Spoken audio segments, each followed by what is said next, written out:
अस्सलामु अलैकुम वरहमतुल्लाहि वबरकातुह। तमाम भाई खैरियत से होंगे। आज हम तैयारी कर रहे हैं कुश्ते सिंगरब बनाने की हकीम गुलाम मसूद साबरी के बताए हुए तरीके से।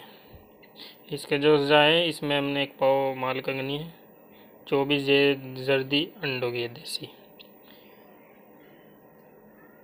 इसे गूंदने के बाद इसका एक पेड़ा टाइप बनाएंगे, उसमें छेद करके इसमें 2 तोला सिंगरब की डली डाल देंगे। फिर हम इसको आंच पर रखेंगे और जब तक माल कंगनी ऊपर तक ना जल जाए जब तक हम इसको नहीं उतारेंगे। जब ये मुकम्मल बन जाएगा हम उसकी भी वीडियो आप हज़रात के सामने पेश कर देंगे। और हकीम गुलाम मसूद साबरी का दिल की गहराइयों से बहुत बहुत शुक्रिया, जिस तरह उन्होंने रहनुमाई की इस नुस्खे के लिए।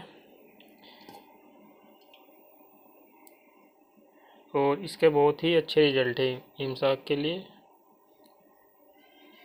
और ताकत के एतबार से भी। तो इसको तमाम हुक्म हजरात बनाए और फ़ायदा उठाएँ। हकीम मौलाना शारिब नदवी।